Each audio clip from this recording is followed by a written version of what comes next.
Welcome back to the lunch table, food for thought. I'm Nico Blitz. Make sure you hit that subscribe button at the bottom left-hand corner. We're also on Apple Podcasts, SoundCloud, YouTube if you want to see my face, and also the iHeartRadio app. Shout out to Ange. She finds a whole bunch of people who have an extremely distinct sound. I'm actually kind of sad that I wasn't up on my next guest because she is from the Bay Area, even more specifically Vallejo, California. Yee. She hit the yee before I did. Damn, I'm already slipping. Damn. Her most poppin' record out right now is Get Your Friends, but she just released something called Time For It. It's a vibe. Yes. Straight vibe. She goes by the name of Zyah Belle. What's poppin'? Hey. Yeah, I had to hit the yee first. Yee! Yee. But Yee, what people don't know is that Yee actually just started in Richmond, California. Mm-hmm. Everybody says it's so different. It's so funny because, like, you'll hear, like, the high pitch, like, yee, but I'll be like, yee. Yeah. Or you ever, like, text your homies and you're just like, yee? I read it more just like, yee. Yeah. Because it's, like, it's my way of, like, confirming, like how people are, like, bet. And I'll be like, yee. Yeah. Like, I'll I'll be be there you know for you're sure. from the Bay Area, though, because, I mean, I try not to use the word bet. I actually don't use it. I don't use it at all. I don't. I've never, like, I know when that became a thing. It's so funny because I have a song called All Right Bet, and I don't even say that God. shit. Damn, I'm a poser. Wait, when did it become a thing? I don't know, but people just started saying it. It felt like out of nowhere it was like, bet. Yeah. And I just always Short felt for you corny. betcha, Yeah. by the way. You got it. Like, I always felt really weird. Yeah. Bet. Gotcha. I always felt weird. So I was just like, I'll say okay before I say bet. I feel like, I don't know where bet started, but I feel like it would be such a Bay Area thing because the way hella has just become part of everyone's Just vocabulary. California Right? Yeah, and just... It's been moving everywhere, and even Yeah. hella's short of hell of a lot. Yeah. That's so true. Yeah, I've even heard so many people say it that I don't use it as an indicator to, like, say, oh, you're from California if you say hella, because there's so many people that say hella. Mm-hmm. But it was a thing. Like, when I was a kid, I wasn't allowed to say hella. What did you say, hecka? I said hecka. Now, that's how you know that That's a you're really thing. from California. Yeah. If when you That's were a a kid thing. and you tried to say hella and your mom was like, you can't say that. So I said hecka. Yeah, you gotta say hecka. Two Or- Ks. Yep. In particular, Yep. H-E-K-K-A. Yep. I think it was by high school I started definitely using hella because it was just I went to a private school my entire life, so then hecka was really just a safe route. Yeah. Otherwise, we would get detention, probably our hands Yep. slapped, all that shit. Was it a Catholic private It school? was a Catholic private school. Oh, gosh. Did you go to public school? I went to public school. But I didn't really like, I mean, I said hella. Hella was like a comma. Like, it was like a, you know, Yeah. just a fill-in word. We But- couldn't use it in our essays though. Oh, no. No, that would be tight, though, Yeah. to do that. Bay Area lingo is just, it's enormous. And Yeah. actually, a lot of it is thanks to someone from your hometown, E40. Yeah, thanks to him, I get asked all the time if I'm from Magazine Street. No, is that where 40's That's from? where he's from. So people be like, oh, are you from Magazine Street? And I'm like, no. Did you live near the, I mean, this might be Fairfield, but did you live near the high school? Which one, Vallejo High? Not Vallejo High. I think it was like, never mind. I don't know. There's Vallejo High, Hogan High. There's Jesse Bethel. I think Jesse Bethel. No, that's more so East Vallejo, and that high school is like newer. Mm-hmm. So I didn't live near there. Technically, the closest high school to me would have been Vallejo High. Yeah. Yeah. Is that where you went, or No. Where'd you go? I ended up moving and going to high school in Sacramento, which is why it's Oh, like shit. I have my love for the Bay, and like that's my hometown. Mm-hmm. But like a lot of me is like still from Sacramento because I went to high school there, and like Yeah. that's where I started doing music for the most part. Well, that's where you became a young adult. Yeah, exactly. Yeah. Why'd you end up moving from Vallejo to Sacramento? Well, this great thing that happened called the recession. My mom used to work at Charles Schwab Yeah. in the Bay Area, and then I don't know if you remember like that mass layoff that happened in the early 2000s. And the Bay Area kind of went through something similar to what they're going through now, where like everything just got really expensive. And my mom couldn't afford where we lived anymore. And Sacramento at the time was really, really cheap. And she got a job offer out there. So she moved us out there. And I was pissed because out of all my siblings, I was the only one that wasn't able to go to Vallejo High. My mom also went to Vallejo High, like my whole family. My uncle is actually the old mayor of Vallejo, so it was like, it pissed me off. What the hell? Yeah, so we moved to sucks. Sacramento, and I was the youngest, and so, you know, I went through my whole, like, I was like an only child for a little bit when we moved. Well, were all your siblings in college at this time? Yeah, my siblings are 9, 8, and 7 years older than me. Damn, that's a huge split. So when they all went off to college, I was an only child for that time period. And so it made sense to my mom where it was like, it's going to be pretty much just me and her. It's going to be cheaper for me to just go to Sacramento. Yeah. So she moved us. I cried my eyes out. Yeah, because I noticed a lot of the people who are from Sacramento who I've spoken to, they always wanted to go to the Bay. Mm-hmm. Like, because I couldn't really imagine anything being in Sacramento other than Old Town, which is just like There dust isn't. and not, there's not too much over in Sacramento. There really isn't. And like, I mean, when I moved, it was like, I really wasn't worried about that. It was more so like my friends. I just remember crying about that. Like, I don't have any friends here. But my mom is heavily in the church and she's a choir director. So we were going still to Vallejo weekly. We were driving back and forth between Sacramento. And at the time, my brother was still in high school. So we were still having to go back and forth to Vallejo. And he was still attending Vallejo High School? Mm-hmm. He did not want to go to high school in Sacramento, and it was his senior year. Yeah, there was really no point. Yeah, then. he was like, I'm not switching schools. So, and then my sister ended up going to Sacramento State, not Sacramento State, Sacramento City College. So some of, my sister's kind of like calibrated and whatever, but my brother was like, hell no, I'm not going to school in Sacramento. So kind of you being an only child in this situation, right? Did that allow you to just venture off and find yourself in the music? I would like to think so, honestly, because, well, I mean, for a period of time, like, I was into music, but I didn't really have my eyes set on, like, pursuing music as a kid. I knew that, like, I really loved the idea of being on stage and performing in front of people, but I was really nervous.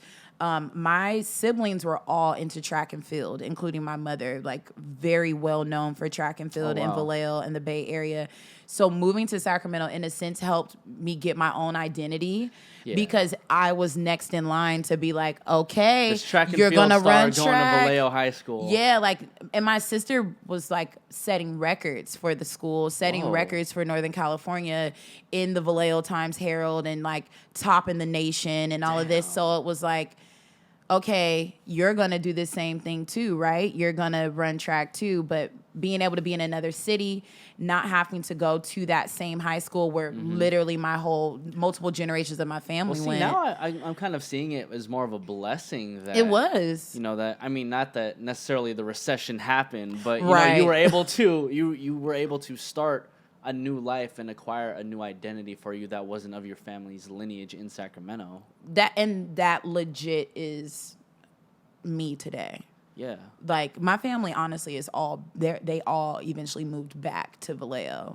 I stayed in Sacramento after, like, into adulthood, and they all moved back to Vallejo. And I am pretty much that sibling that, like, I'm the different one that's, like, living in LA, pursuing her dreams, and everybody is, like, back home and has a family. Why decide to stay in Sacramento, though? Well, honestly, it felt easier. Out of high school, I ended up going to Sac State. And so after that, my mom, like, I was the last child, and my mom was just like, I'm ready to go too. She was ready to leave Sacramento. So I ended up going to Sac State, and then after leaving there, I just stayed. It was easier. My friends, were all in Sacramento. And I started to get into music in Sacramento and started doing open mics and stuff. So I felt like I was starting something there. At the college or just like around town? No, I ended up dropping out of college. Shout out to Kanye. I ended up dropping out. I ended up working, like just getting into the working field or whatever. What were you working as? My very first job, I was working at Chatham Beauty Supply off of Mack Road in Sacramento. In the hood, right next to S&D Mart, where I got my first bottom grill. Oh, shit. Yep. Why don't you pull up with the grill? I don't even have it anymore, okay? I actually need to get a new one. And then I ended up working at Walmart, like, while I was going to Sac State. Ended up leaving Sac State, still working at Walmart, and, like, did so many different odd jobs. I've had so many jobs. And what was the oddest job? Security. Why would I do security? I did loss prevention for Macy's in Concord because I moved back to the Bay Area for a little bit too. I did loss prevention at Macy's. Yeah. Yeah. Until I was asked to like legit like arrest somebody and like. Oh, hell. And I was like, I ain't doing that shit.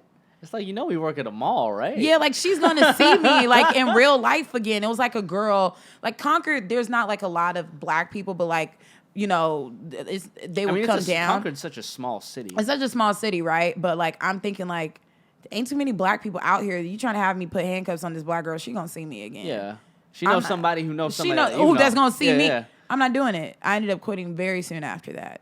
I don't know why the fuck I thought security was cute, but they paid a lot. That's really what it was. At the time, they were paying a lot, so I was like, ooh, security. So then when did music even fit in between all these odd jobs that you were having? They always did. It always fit in. At the time, my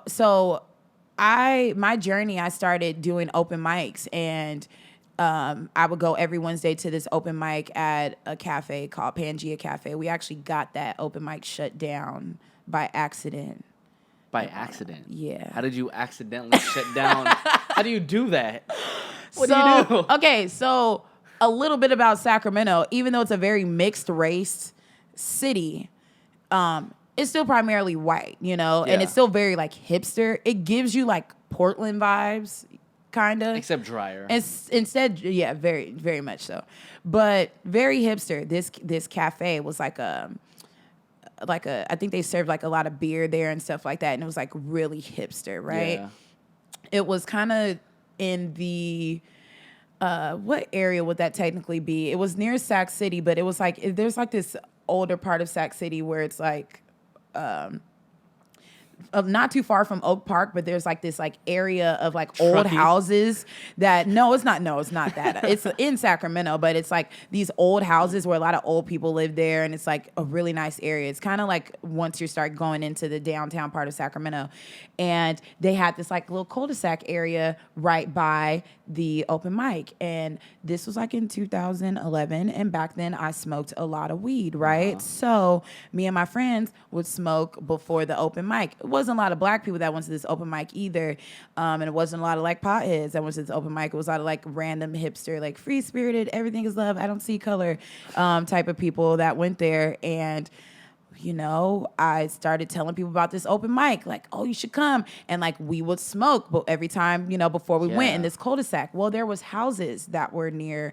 this venue. Yeah. And so we would be listening to music and smoking weed before we went to this open mic. And the neighbors started to complain. Neighbors thought you were selling dope. Yeah, exactly. On some J. Cole. And we show up one night to the open mic, and they're like, you guys, this is our last open mic. The neighbors have been complaining about people smoking weed, in the cul-de-sac and playing music. And we're like, dang, who would do that? Oh, my God.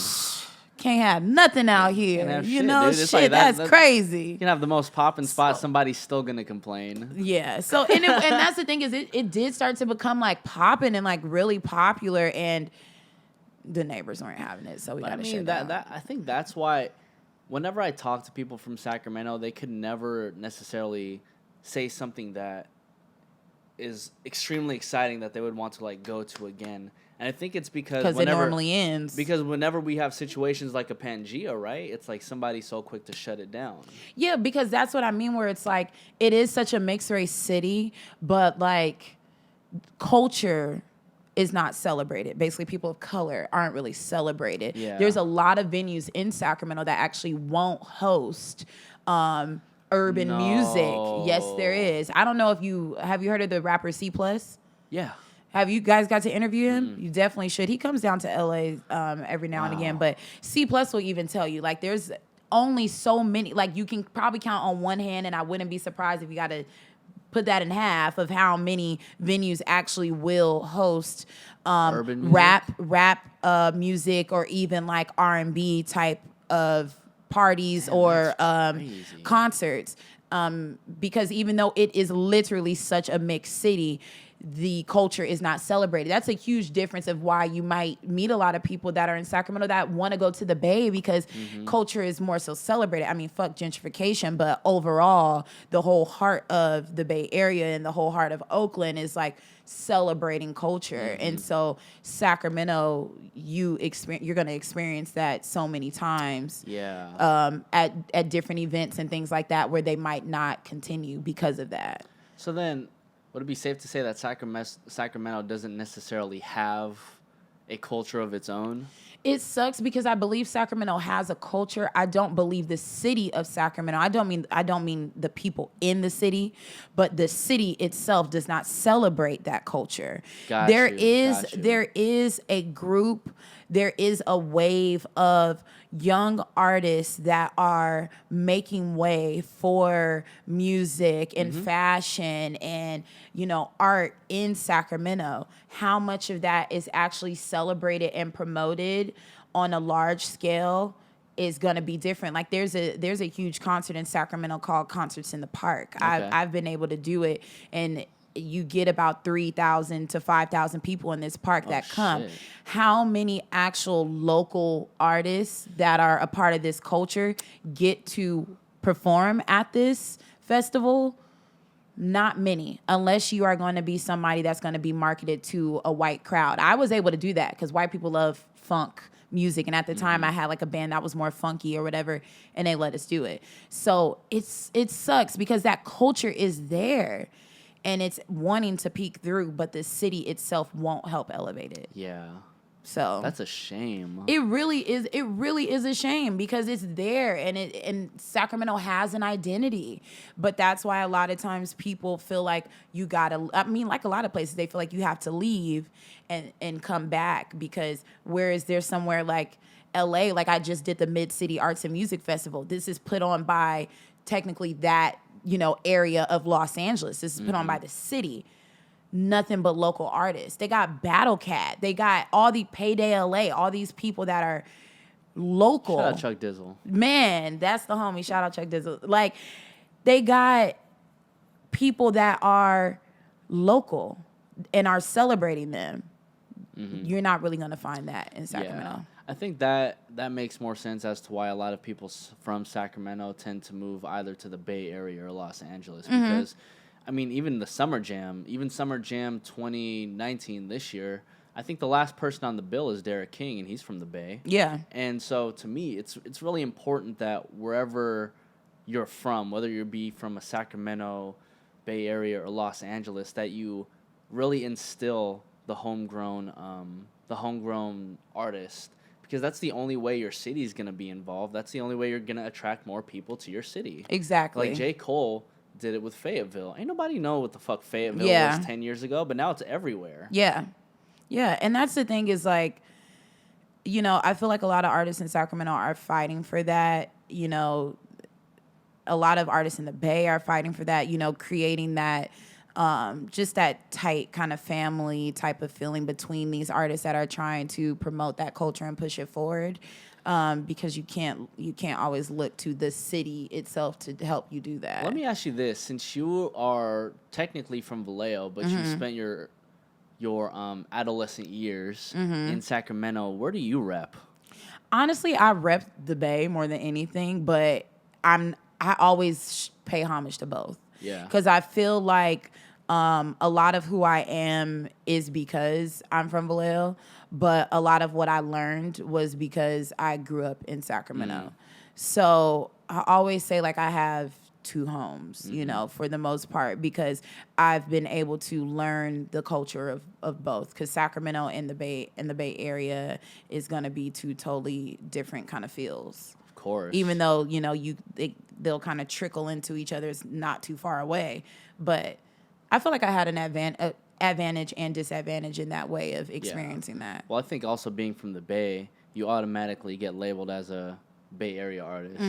So everyone's going to expect something that slaps. Right. But I think where you and her got it right is that you guys don't necessarily say, I'm Bay Area. Yeah. You know what I mean? Because once you get stuck in that box, people kind of just keep you in there and don't open the doors. Yeah. That's very true. I mean, it's so funny because her is actually from Vallejo. Yeah. Yeah, she's from Vallejo. I believe she went to school in Fairfield. And, you know, yeah, they automatically are going to put you in that box. I didn't even really, like, get much recognition from the Bay or, like, a lot of, bigger Bay Area artists until a little bit further, I feel like, into my, like, career as an artist, too. So when was it was the first like, time you got recognition from somebody notable? From the Bay? Yeah, from the Bay. It's like, man, there was I'm this trying to guy. think because I'm trying to think of like what would be notable to me and notable to somebody else.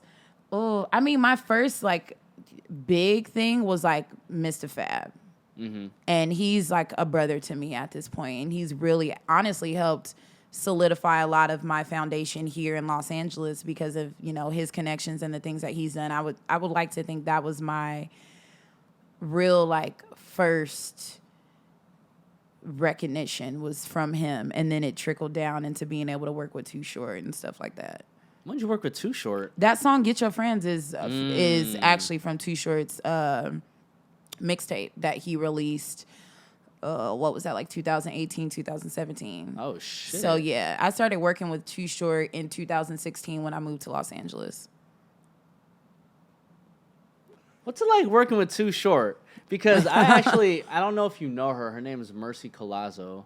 I don't think so, but she- I don't know. I'm not good at names. No, it's all good. She actually signed a Too Short's label just last year. I probably know who she is. Yeah. She doesn't do like R&B. Does she do like kind of alternative type of feel? It's like alternative pop. Pop. I know who she is. Yeah. Yeah. Kind of light skinned blonde. Yeah. I know who she is. Yeah. Yeah. I mean, he's one of the nicest people ever. I think it's interesting because like, as a woman, you would think like he's probably disrespectful as shit. Yeah. You'd be like, oh, he's hella fucking disrespectful. Like he does not respect women. He's so nice to women. And I don't mean just me, because you know, like you might meet a man and because he's introduced to you on a certain level is like being little sis, or as an artist, I respect you on that level, so I don't treat you a certain way. But I've seen him interact with like just complete strangers and women in person, and he's very polite, hilarious type person. Yeah. And just honestly a really comfortable person to work with too. Really chill. Anytime it's such a good, I don't think it registers to me the type of relationship that I have with him, because I do have the type of relationship I could literally just pull up to his studio at any time and be like, what's up? Yeah. And it's not an issue, and there's not too many people that you could work with like that, but he is the type where he will just be like, these are all the beats that I have, and go in there and do what you want to, and he'll just leave out the room and come back and be like, I like that shit. And I'm like, great. That's kind of interesting seeing as how somebody can have a record like Blow the Whistle and like a whole bunch of like, I mean, Too Short has some shit from way back in the day. So it's interesting to me to see how Too Short's music is, but he's able to work with an alternative pop singer like Mercy and a songwriter singer like yourself, who is kind of in this R&B like soulful yeah space. You know what I mean? Like it doesn't really make sense to me how everything is connecting. Yeah. But I think that's the beauty of it, to be honest. Yeah, I mean, he is a musician. Like, he has an ear. And, I mean, even on that tape that the song Get Your Friends is on, I believe I'm on, like, 2 other songs on that whole tape. And if he respects your talent, he's like, just do what you do. And really that's more so just because I worked with, you know, Mistah F.A.B, who's an amazing songwriter. A lot of people don't know that he's, you know, wrote some of our favorite records, and he he wrote Chris Brown "Loyal." Like these hoes with ain't fucking, loyal with Bobby. yeah, he Oh, wrote. shit, I didn't know that. He wrote. I can't think of the name of the song with B.O.B. He's written for B.O.B. Not Airplanes. No, it's like a fast, more upbeat song. With 2 Chainz. I believe that is the song. Headbands. Yes, he wrote Headbands. He wrote the Snoop Dogg song. I'm only in town for the night. That's him on the hook. Oh shit. Yeah. Yeah, so he's written, with a lot of different people. A lot of Shout people out don't Mistah even F.A.B, know. man. A lot of people don't know. Like, he honestly is an amazing songwriter, and he's like a freestyle battle rapper, but he will get in the booth and he can't sing, but he'll get in the room and he will sing, and he can catch a note and be like, this is what I'm thinking. This is what because a lot of these rappers, rap and all of that derived from jazz and soul. Yeah. And, so they listen to that music. So he exercises every part of his gift. So him just vouching for me made Too Short be like, oh, okay, then she's dope. Yeah. Because at that point, if somebody like Fab can help co-write a song like Loyal, for example. Yeah. And he looks at you like, yeah, she's dope. I mean, it's kind of like it. In the long run, you can make a song like Loyal. You can write a song like Loyal. Have you really dove into that songwriting realm for other people? Yeah. I mean, when I first moved here, my first experience with songwriting was with Snoop. And that was like one of the best experiences ever. But that was my biggest thing when I moved here, was I didn't want to just focus solely on being an artist. As soon as I got to LA, I was like, I also want to get into songwriting. So that was mainly my experience when I moved here for my first 2 years. I've been here for 3 years. My first 2 years in LA was mainly being in these rooms and just writing, or just coming up with records of like, who could I want to make a record that I think Ty Dolla $ign would sing, or I want to make a record that I think Beyonce would sing or something, and just trying to get a catalog of records. So that was my first experience, was really trying to dive into songwriting first here. Have any of the records that you've written gotten placements? A record that I did with Snoop for an independent like animated film that I don't know if it was even released yet, but it was like for some overseas like animated film that he played like a dog in. I wrote the feature song for it. Oh, shit. And I don't even know if it's come out yet, but that was I got paid for it, so I really don't care if it came out yet or not. Once it does, I guess I'll post it on Instagram. It's in your pockets. Shit, it's already in my bank account. But that was my very first placement. I wrote the like the end credits song, like the song that they play at the end of the movie out into the credits. That was my very first placement. That's ill. Yeah. And I think it's cool that we're having this conversation, because a lot of artists walk into the industry thinking, I'm going to be the artist, meaning I'm just going to keep on writing my own songs and picking my own beats, whatever the fuck. But songwriting is a whole new tool that a lot of people don't recognize as an actual craft within the industry, and it's an actual job. Like, my boy Della, he's told me about sessions where literally there's 2 songwriters, one who's really just into creating the melodies. Yeah, just top line. Yeah, just top line. Then the other one who's like actually just filling in the words. Yeah. I'm like, is a song really broken down by that many people that much? Sometimes. Yeah. But like, it's astounding to acquire information like that, thinking that if you hear a 3-minute song, there's probably like 200 different elements to it, and you just don't even realize it. Yeah. It is creating music is a far more tedious process than what people realize, and there's a lot more thought that goes into it than what people realize. Like, that whole gift of being able to put words to a top line melody is not something that everybody can do, and sometimes it's literally to the T. I've worked with one of my mentors, Jessica Jolia, shout out to her, that literally she will write a top line melody, send it off to a label or something, and they're like, I love that top line melody, I want to keep it to a T. So that means whatever sound that was, that word that you use needs to match that sound, that vowel, whatever needs to match that inflection of how you did that melody. And it's a legit art and a science to it, and people don't think that deep into it. That's the mad science behind music. but there are so many elements. I mean, even down to the production, like there's so many elements that's behind all these songs that people don't. We just digest them so quickly. Well, that's why, like, I remember my girlfriend went into a studio session with me the other day, and then afterwards she was like, after being in that session, I didn't realize how many sounds are in just one production, because you get to understand that, like, okay, there's a kick, there's a snare, there's a hi-hat, right? No, but then there's this little small ass frequency in the background that just doesn't necessarily catch your ear, but it fills everything. Yeah. Oh, there's like a little sparkle of like, just like at the third bar or whatever. You know what I mean? It's these little things that you become aware of the more and more you listen to music. And it's funny that you said that being in a studio and creating music becomes a little bit more tedious, because me being around so much music all the time, it's kind of like I know when a song is good or not within the first like 5 seconds. Yeah. And I don't know if that's a good or a bad thing. Yeah. I mean, I think it depends. You listen with different ears when you create a lot of music. Like you don't listen the same way entirely that consumers listen, I guess. Sometimes you can create from that place, as a songwriter, as a producer, you can learn how to create for the consumer's ear, or what they want to listen to. That's, when producers have to do the whole beat, like, such and such tight beat, it's because they're listening with those ears, or, you listening, if something just sonically sounds good, that is a gift that not everybody has. But the more experience you get with just being around music, it's like a feeling. You're just like, oh, like that.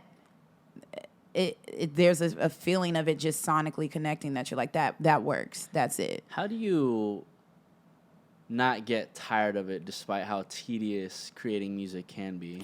No, I get tired of it. Oh, all right. Well, I definitely get tired of it. I Done. do. And it's not that I know a lot of artists will be like, oh, I never get tired of the process. No, I do. I do get tired of the process sometimes, as far as really when it goes into like post-production, when you're talking about cleaning up the little bits and pieces there. And like that process is very tedious and is a lot sometimes. But it's so worth it to get that final product to where you're like, I really stand behind this song. This sounds good. I am happy to listen to this. But it is tiring sometimes to... that process is really tiring, because I feel like the most fun for me comes from the creative process and being able to just express myself in a booth and just get on the mic and sing. I think that process is probably a lot more fun for like other musicians and producers. Like the producers that I work with right now, mainly C. Watts is like my producer, as well as like Matt Maddox and Roswell. They're a part of a band called Roswell Universe, and they have so much fun with the post-production process, like being in the studio with all of them in the mixing process and like adding this in there. Let's actually tweak this. Yeah. They are into that shit, but they're producers. So it's like, that's their thing. Yeah. I don't know. I'm just kind of like, look, I'm going to leave for a couple hours. Let me know when it's done. Yeah, because I mean, I had to learn that, because I make music different now than what I did before, where it was like, I got a beat, I recorded to that beat, I got my vocals mixed, I put the song out.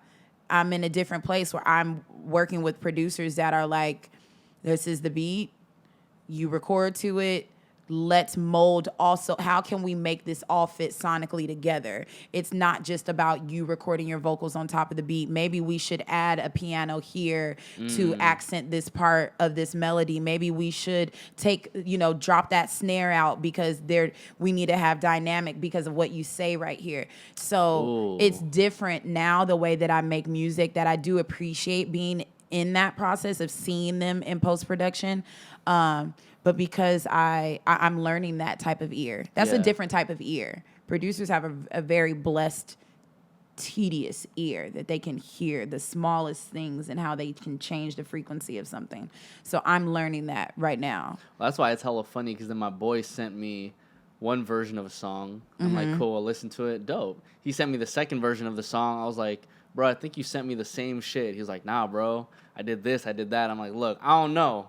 Yeah, whatever the fuck you did. Because there's a different ear, and that's what I've had to learn in being like, okay, tell me what to listen for that you change, because it's working with them, honestly, especially working with C. Watts, because he's one of the craziest producers I've ever met in my entire life, where like this man could take a sample and flip it in a way where you're like, what did you sample? And then play the original sample and you're like, no. Like, nah.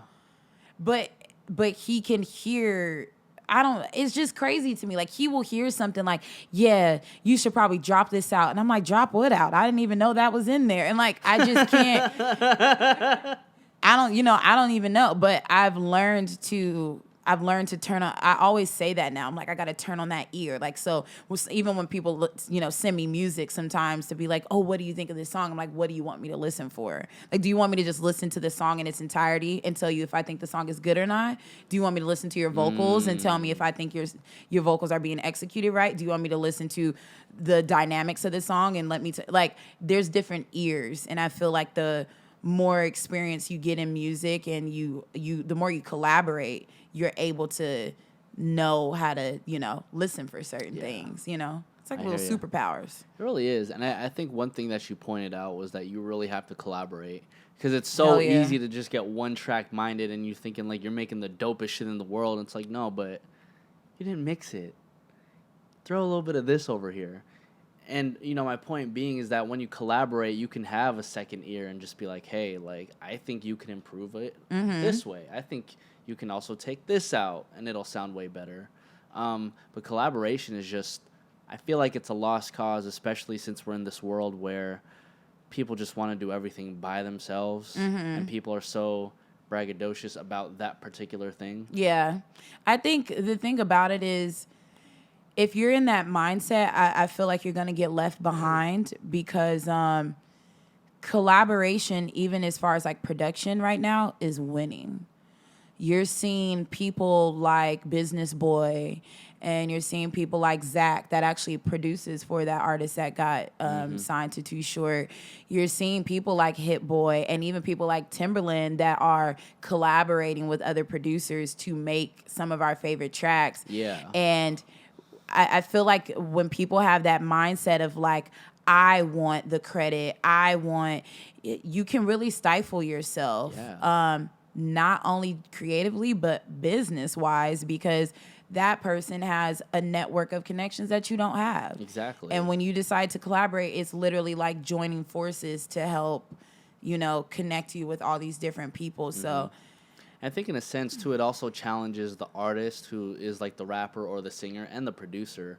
I think it was just Hit Boy who released an entire EP with S.O.B. R.B.E. And Marshmello did the exact same thing. And I'm like, these are definitely S.O.B. R.B.E. sounds. However, I hear Hit Boy and I hear Marshmello. Who would have ever thought like an EDM producer and one of the most legendary producers in hip hop would be working with this group from the Bay Area, making their sound so different, but also the same at the same time. And that's what you get based off collaboration. Yeah, that's amazing. I feel like that's probably like, I don't think I really appreciated collaboration until I moved to Los Angeles and I was around like this whole melting pot of amazing artists. And it's one of my favorite things about music now is collaboration. So yeah. Yeah. So then how does Zyah Belle acquire the sound that you have? Because I can't even pinpoint who you listen to. I listen to a lot of everything. I mean, like most people, I grew up in the church. And I started off listening to a lot of gospel and more so old school than anything. My mom was not really into having me listen to secular music. But she was okay with the old school. But my sound really started when I was introduced to Jill Scott and Erykah Badu as a kid. I just really connected with them for some reason. And my mom actually, my very first album that I bought was Christina Aguilera, Genie in a Bottle. Oh, shit. That was my very first album that I bought. Okay. Some OG shit. Yes. There we go. I actually have like the cutest picture of me like listening to it. But that was my first album that I bought. But the first album that my mom bought for me was Jill Scott's very first album. And You know, you're literally the second person to say Jill Scott on this podcast. Oh, really? Let me just say, Jill Scott doesn't get the credit she deserves, man. hell no, she's a mother. Like, even though a lot of the shit she was saying, I probably shouldn't have been listening to. There's a lot of sexual innuendos there. But I think that's probably like the heart of my music more than anything, along with just, you know, all the Bay Area music that I've grown up on and listening to, just rap and, you know, stuff like that, where I like being able to be a chameleon and going in and out of that. And I'm heavily influenced by jazz too. Mm-hmm. So I would say my sound is like, it's like a ratchet jazz.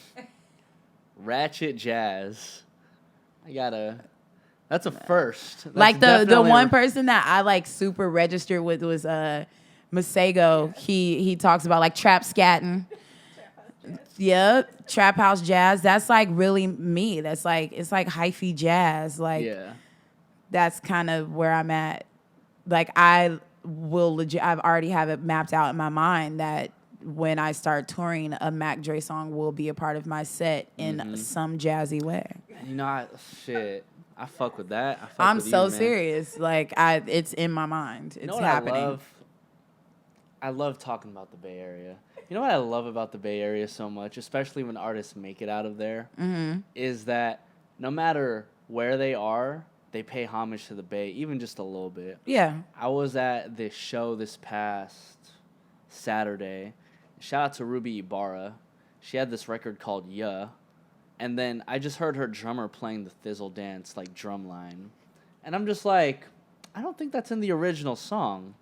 And then literally 5 minutes after that, she starts doing, like, her whole rendition of Get Stupid by Mac Dre under the Thizzle Dance drum line. And I'm like, yo, this is fucking amazing. Yeah. My point being, whenever I see a Bay Area performer, it makes me so happy to know that we pay homage to it, even just a little bit. Even if it's for like 3 minutes, 4 minutes, 5 minutes. Definitely. Seeing as how you're already linked with Short, it's kind of like everything you do already pays homage to the Bay. That's Ankh right there. That's just family. That he was literally one of like the first resources when I moved to LA. I didn't have a job and I was doing music full time, so I would literally be at his studio every single day. As like what? As the artist, as the intern, just there? Just there. I mean, when you're at a studio, there are no labels. There's no. I mean, I'm sure he has like a staff, you know, but it's like when you're an artist, if you have the opportunity to work with somebody like Too Short and he tells you pull up, you go and you go as much as you can, because that's the way it works out here, where it's like, if you're out of sight, out of mind, there's a lot of opportunities you won't get. You'll get a lot of opportunities just from being in the room. And that's where I got my collaborations from just showing up. Yeah. Not from it being planned and him being like, hey, I want you to come by the studio this day. We're going to record for this. It really came from me just going in and recording ideas and something coming of those ideas. A lot of people like to ask me, yo, what's the secret sauce? What do you do? And it's literally just that, everything you said. You just show up. You make sure that you're present in the room. You make sure you're asking questions and learning things. The more you learn, the more you know. Then the more you know, the more useful you're going to be. Exactly. I think people are afraid to be used. But if you're not useful, then you're useless. Yeah. I mean, that's the whole point. If you have any gift, is for it to be used in some sort of way. So, yeah. Amen to that. Well, Zyah Belle, what do you have coming up next? Well, album? Yes, music? I do. I have an album that I'm releasing in September, and I'm really excited about that. That is produced and executive produced by C. Watts, and I'm so excited about it. This is just the start. I have like a shit ton of music, so I'm like excited to put this album out, because then I'll be able to like just really start rolling out a lot of music. But that's next for me. I do have some performances coming up. I have a performance at Los Globos coming up on the 19th. Planning on getting back to Fight Club in Long Beach soon. I should be out hopefully at the end of July, early August, back in New York, and then also in DC for some shows. Right now, I'm just really focusing on getting this damn album out. Yeah. Really focusing. It's like my baby. So. Any features on the album? Yes, I got Il Camille on there. Ooh. I got Iman Europe on there. Yeah, I got some other features that I'm not going to tell everybody the features, but yeah, I got some dope What's the album called again? It's called 9. Oh, okay, cool. Literally the number 9. I was like, look, I don't know if she's just gonna be like, Yeah, I'll tell you. It's called 9. Literally the number 9. Why is it called IX. 9? Well, I'm one of those people that pays a lot of attention to numbers, and my birthday is 9/27/1991, and so I have a lot of 9s in my birthday. 9 and then 27 is divisible by 9, and then 1991, and then I literally always see 9:27 o'clock.